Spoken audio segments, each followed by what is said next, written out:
पहले देश जब था आजादी से पहले, उस समय में राजा के घर में बच्चा जन्म लेता था तो उसी को राजा बनाया जाता था, बड़ा बेटा को।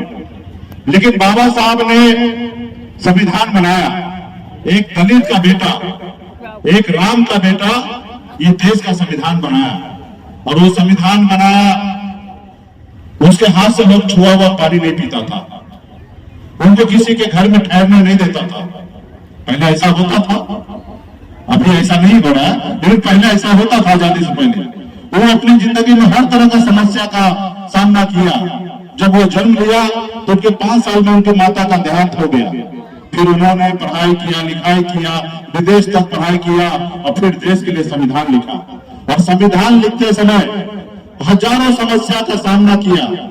उसके बावजूद भी वो खास करके दलित भाई, पिछड़ा भाई, अनुसूचित समाज के लोग, इन लोगों के लिए बहुत कुछ किया।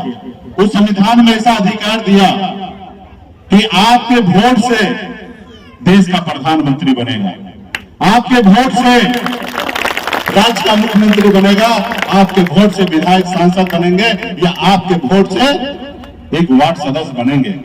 आपके पास इतना ताकत है कि देश के प्रधानमंत्री को बदल सकते हैं। ये आपके उंगली में ताकत है।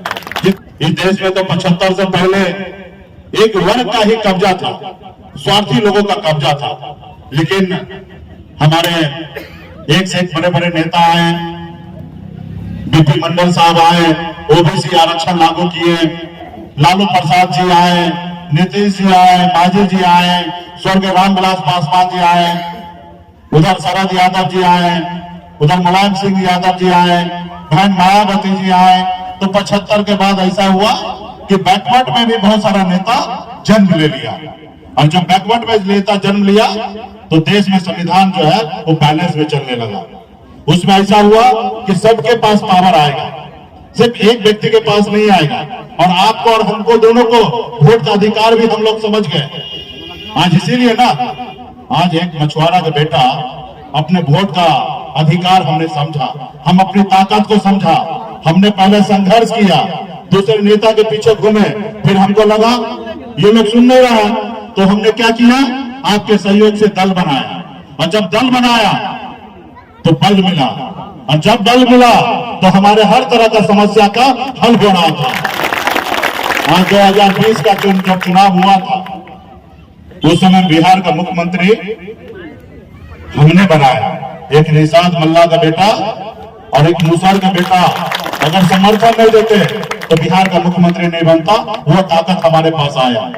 भले 4 विधायक था, लेकिन 74 विधायक से कम नहीं था। हम अगर सपोर्ट में थे तो सरकार चलता, अगर समर्थन में नहीं रहते तो सरकार नहीं चलता। ये हमारे पास ताकत आया। आप दुश्मन से उम्मीद नहीं कर सकते हैं कि एक गरीब मछुआरा का बेटा को मालिक बनाएगा। आप हमने पहले भी हमने संघर्ष किया है।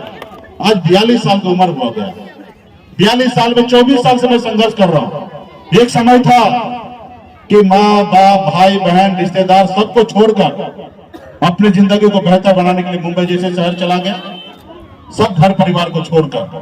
और आज बम्बई में घर परिवार, बच्चे हैं, वहीं पे रहते हैं। आज उनको छोड़कर आज बिहार में अपने लोगों को जागरूक करने के लिए आए कि नहीं, आप भी इस देश का शासक बन सकते हैं। आपके पास भी 15% वोट है, और अपने वोट का अगर ताकत का पहचान ले लीजिएगा तो देश के प्रधानमंत्री को भी आपके सामने में झुकना पड़ेगा। चाहे राज्य का मुख्यमंत्री हो, उनको भी आपके सामने में झुकना पड़ेगा। हमारी लड़ाई है। जब बंगाल में आरक्षण मिल रहा है, जब दिल्ली में निषाद को आरक्षण मिल रहा है, तो बिहार में क्यों नहीं मिलेगा भाई? जब देश का प्रधानमंत्री एक है, संविधान एक है, तो फिर हमारे साथ भेदभाव क्यों है? और हम पूरा करेंगे। आज 4 विधायक आए तो हम सरकार को घुमाते थे, जो कहते थे वो सरकार को मानना पड़ता था। कल 10 गो सांसद होगा तो दिल्ली में हमारा चलेगा। आप लोगों ने देखा होगा कि अटल बिहारी वाजपेयी जी का स्वर्गीय रामविलास पासवान जी एक ही लोकसभा सीट को लेके उनकी सरकार को गिरा दिया था। कल हमारे पास भी 10 गो सांसद होंगे, और जब 10 गो सांसद होंगे तो हम भी दिल्ली के सरकार को कहेंगे कि आप हमारा काम कीजिए, तो हम आपको प्रधानमंत्री रहने देंगे। वही अगर आप हमारा काम ही नहीं कर सकते तो हम बदल देंगे, क्योंकि विपक्ष वाला भी ऑफर करता है। जैसे हम बिहार में मंत्री बने तो लालू जी का तरफ से ऑफर आता था कि आप डिप्टी सीएम बन जाइए, चारों विधायक को मंत्री बना लीजिए, आप हमारे साथ आ जाइए, हमारे साथ सरकार बनाइए। लेकिन हम लोग ईमानदार हैं, एक लव के वंशज है, अमर शाही जुब्बा के वंशज है, वीरांगना फूलन देवी के वंशज है। हम कभी किसी के साथ गद्दारी नहीं करते हैं, हम कभी किसी के पीठ में खंजर नहीं भोंकने का काम करते हैं, और हम लड़ते हैं तो सामने से लड़ते हैं, चाहे दुनिया का कोई भी ताकत क्यों ना हो। हम ईमानदारी के रास्ते पे चल रहे हैं। अरे कल हम जीरो थे, जीरो से हीरो बने ना, 4 विधायक बना हमको, सरकार हमारे मुट्ठी में था, फिर 40 बना लेंगे। हम संघर्ष करने से हम लोग पीछे हटते हैं। हम वो समाज चाहते हैं कि भगवान राम को भी उस पार जाना होता था तो हमसे मदद लिए थे कि केवट महाराज जी हमको उस पार उतार दीजिए। तो हम उसका वंशज हैं, तो हमें दूसरे को नाव चलाने के लिए क्या देना है या दूसरे पे क्या भरोसा करना है? हम खुद नाव चलाने वाले हैं। जब भगवान को पार लगा सकते हैं तो हम क्यों नहीं अपने आप को पार लगा लेंगे?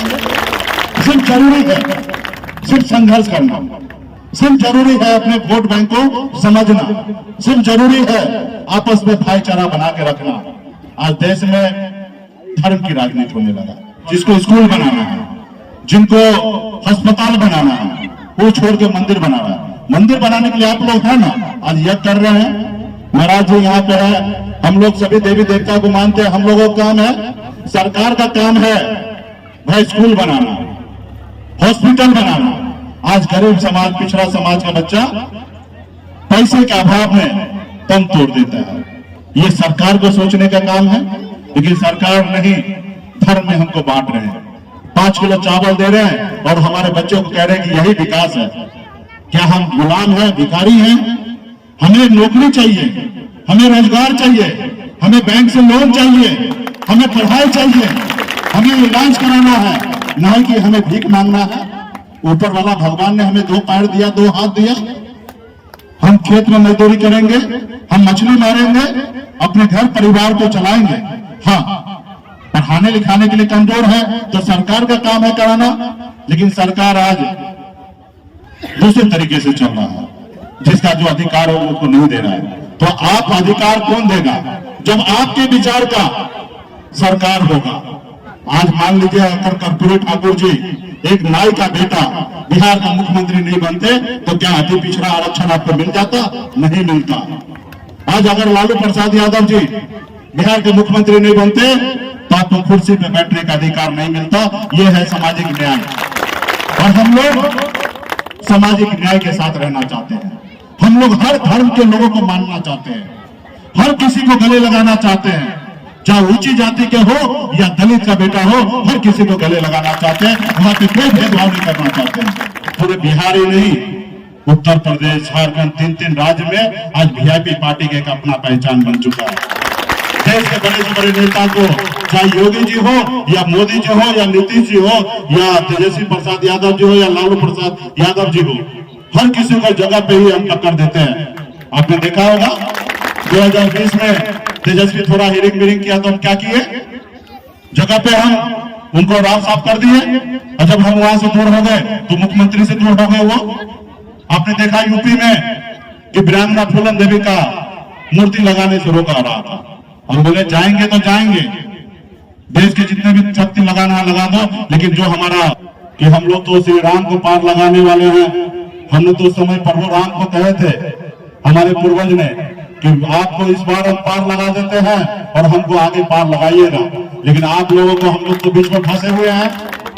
पार तो दूसरे लोग लग रहे हैं, जबकि श्री राम को बचाने वाला हम लोग, पार लगाने वाला हम लोग हैं, और हम ही अभी श्री राम से दूर हैं।